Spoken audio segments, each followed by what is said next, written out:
Eu te diria que as sociedades mais perigosas, mais escatológicas para o planeta Terra são as sociedades fundadas sobre o dogma dos livros, a saber, o judaísmo, o cristianismo e o islamismo na ordem. Essas são as mais perigosas, essas são as mais apocalípticas, essas são as mais deterministas, essas são as que carregam dogmas mais promotores de antagonismo. Uma moral muito rígida. E aonde, por exemplo, você não vê Jesus fazendo nenhuma dessas defesas.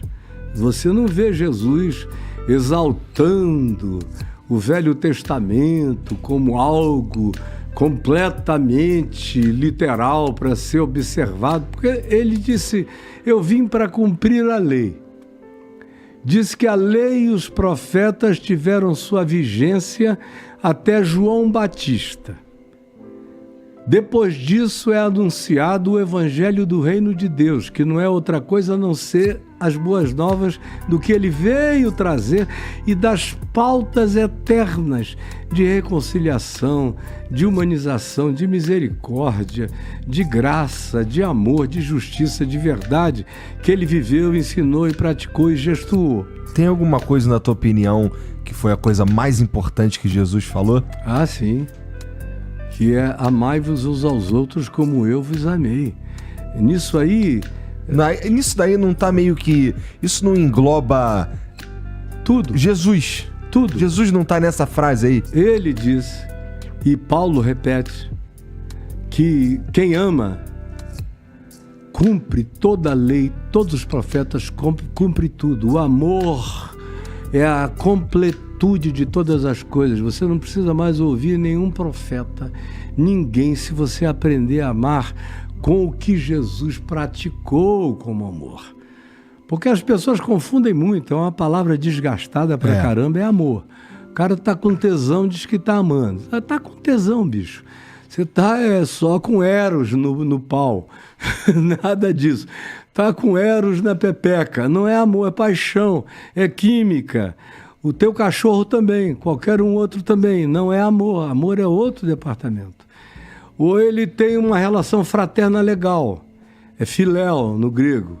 Então, não é ainda o amor pleno. É o amor da afinidade. Você me acha legal, eu te acho legal. A gente gosta de um monte de coisas em comum. A gente tem afinidades e commonness variadas. E a gente se sente bem um com o outro. Esse é o amor filéu, que está presente em ateus, em crentes, em qualquer lugar do mundo e da terra, sem o que a gente não vive em sociedade, minimamente. Agora, o amor sublime mencionado por Jesus e mencionado por Paulo, por exemplo, em 1 Coríntios 13, que é quando ele diz, eis que passo a mostrar-vos um caminho sobremodo excelente, ainda que eu fale as línguas dos homens e dos anjos, se eu não tiver amor, nada serei. Ainda que eu tenha o dom de profetizar e conheça todos os mistérios e toda a ciência e toda a sabedoria, mas se eu não tiver amor, nada disso me aproveitará.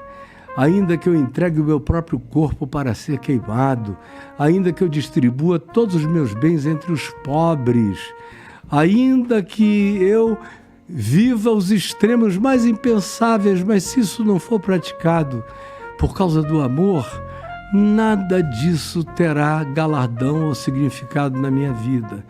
O amor é paciente, o amor é benigno, o amor não arde em ciúmes, o amor não se exaspera, não se ressente do mal, o amor jamais acaba, o amor segue.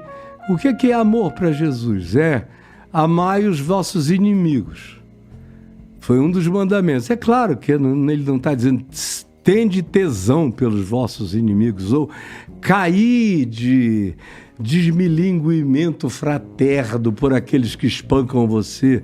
Não está fazendo de ninguém um ser amorfo, né? O amor que ele está dizendo para a gente amar ali é aquele que o cara te quer mal, amai os vossos inimigos e orai pelos que vos perseguem. Ou seja, Não tem nada a ver com o outro, nem com o que o outro sente por mim, nem como ele me trata. Tem a ver com quem eu sou, com quem eu decidi ser e como eu decidi viver. Tem a ver com a minha liberdade absoluta de não me deixar escravizar pelo mau humor, nem pelo capricho, nem pelo ódio, senão eu fico determinado pelo outro. E a sociedade humana vive em estado de determinação, um em relação ao outro. É o tal do olho por olho, dente por dente de Moisés. Arrancou um olho meu, vou arrancar um olho teu. Tirou um dente meu, vou tirar um dente teu. E o Mahatma Gandhi resumiu isso maravilhosamente quando disse, no final, está todo mundo cego e banguela, não é? E a gente não vai a lugar nenhum. Então o amor, quando se fala de amor, que é esse que cumpre a lei naturalmente, é esse amor de Deus em Cristo. Amai-vos uns aos outros como eu vos amei. Esse amor não usa, esse amor não objetifica, esse amor não vilipendia o próximo, esse amor não abusa, esse amor não adultera, porque alguém vai sair sofrendo, alguém vai sair machucado, alguém vai sair enganado, alguém vai sair triste, alguém vai sofrer. Esse amor não rouba, esse amor não diz falso testemunho, não inventa lorotas, não difama o próximo. Você pega toda a lei e os profetas, resume isso tudo, o caldo é um só. Amai-vos uns aos outros como eu vos amei. Puta, então já perdemos, Caio. Mas a gente pode aprender. O mundo está em outro lugar, cara. O mundo, infelizmente, as notícias que Jesus dá sobre o mundo não são as melhores. Não são as melhores. É por isso que ele diz que a gente tem que aprender a amarmos uns aos outros, como ele nos amou. Mas ele disse, vós, todavia, não sois do mundo, como também eu não sou. Ou seja, uma coisa que acontece quando você encontra de fato o Evangelho, e ele diz, Pai, eu te peço que tu não os tires do mundo. Que eles fiquem no mundo, que eles sejam sal da terra, luz do mundo, gente do mundo, graça de Deus no mundo, amor de Deus no mundo, apesar do mundo.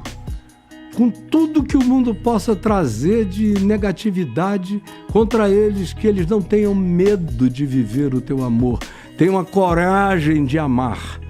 Agora, ele não traz boas notícias, ele diz que a porta é estreita, ele diz que o caminho é estreito, ele diz que são poucos os que compreendem, são poucos os que entendem, são poucos os que discernem, porque não precisava nem ser a maioria. Se uma média razoável de pessoas entendessem o significado dessa mensagem, independentemente de religião, porque Jesus não fundou o cristianismo, quem fundou o cristianismo foi o imperador Constantino. Jesus ensinou um caminho, verdade e vida. E Constantino fez isso aí por pura malandragem também. Malandragem das maiores, né? Deu certo. Foi um dos grandes sacanas da história da humanidade. E que está aí, satanizando a vida da gente. Então, pô, bem... O cristianismo é o pior inimigo de Cristo, cara, na tua opinião? Eu digo isso sempre, que não tem pior inimigo para Jesus, para o Evangelho de Cristo, do que o cristianismo. É por isso que os caras vivem te batendo, pô. Por isso que os caras vivem te batendo, E eu aceito o cacete com muita alegria na presença de Deus. Jesus disse que quando eles fizerem isso com você, porque você esteja andando na justiça do reino de Deus, levante a sua cabeça e regozije-se, porque eles fizeram do mesmo modo com os profetas de Deus que viveram antes de vocês, e fizeram com ele, Jesus também. Eu sou chamado a negar-me a mim mesmo, a deixar essa persona que eu descrevi no início dessa conversa morta para sempre, crescer na imagem e semelhança de Deus em Cristo, o que é gradual, é paulatino. Eu estou em estado permanente de desenvolvimento, de aprendizagem, de quebrantamento, de percepção, de alargamento, de aprofundamento, para sempre, até o último dia da minha vida. E a maior marca disso é amor. Ele disse, se vocês se amarem, o mundo vai saber que vocês me conheceram. Agora, se vocês não se amarem, Vocês podem gritar o que vocês quiserem, ninguém vai dar ouvido a vocês. Porque a única evidência da minha realidade é fazer com que gente animalesca como vocês expressem essa sublimidade do amor divino, apesar de carregarem um mamífero, de habitarem um mamífero, apesar do macho alfa, apesar dos egoísmos sobreviventes, apesar de tudo, se isso sobrepujar todos os caninos de vocês e vocês tiverem a coragem do altruísmo, da compaixão, da misericórdia, da dadivosidade das vidas de vocês, o mundo vai olhar e vai dizer: Deus está nesse cara. É o que está acontecendo hoje no Irã. Não sei se você sabia, mas a igreja que mais cresce percentualmente no planeta Terra hoje em dia é a igreja cristã no Irã, onde ninguém fala de Jesus porque é proibido. Se abrir a boca é enforcado, ou é morto ou torturado. Então os caras estão se comunicando quase que em libras, sem dizer nada. É vida, é ato, é gesto, é que compaixão. É o mais importante. Que é. Aí depois de um tempo o outro vai vendo quem você é, como você vive, como você age, o que você poderia fazer e não faz por escolher amor, misericórdia, compaixão, justiça e bondade. Ele começa a ficar desconfiadíssimo, positivamente a teu respeito. Até um dia que ele pergunta: escuta, de onde é que você aprendeu? Onde foi que você aprendeu isso? Aí alguns têm que ver bastante, não tem pressa de dizer onde foi, nem como foi. Só quando já tem uma segurança muito grande é que ele chega e diz: eu aprendi com ele, assim, assim, assim. Agora, a gente não tem que ficar falando disso, a gente só tem que viver isso. Como ele não escreveu um livro, ele se encarnou. Então, o que a gente tem é que encarnar o verbo, encarnar o logos, encarnar o amor, encarnar a palavra. Aí tudo ganha significado. É o que Jesus diz em João 17.